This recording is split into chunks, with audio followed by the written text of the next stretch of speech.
The UN Migration Agency sub-office in Hargeisa facilitated the return of 63 Ethiopian migrants who became stranded at sea for 6 days when their boat engine failed.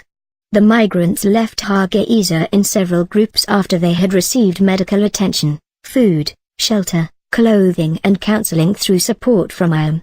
The youngest migrant was a 15-year-old and the oldest was a 48-year-old. The group departed from Djibouti, heading for Saudi Arabia via Yemen in early July. 2 migrants died from hunger and thirst after supplies ran out when the boat went adrift. The migrants caught the attention of a merchant ship, which rescued them with support from the Berbera regional government in Somaliland and the Somaliland Coast Guard.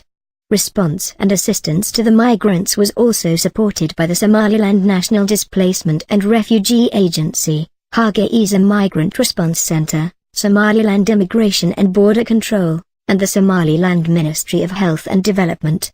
Consular services were provided by the Ethiopian consulate in Somaliland. Speaking before her return to Ethiopia, Samar, a 22-year-old migrant, said she was shaken by the experience. "I was just waiting for death. I am happy to be alive now and my family is happy that I am alive. Now, I just want to go back to Ethiopia." Somaliland is both a destination and a country of origin for migrants. Migration flows in the Horn of Africa region are generally high, as people, the youth mainly, attempt to flee poverty and unemployment in search of opportunities they believe will help them improve their lives.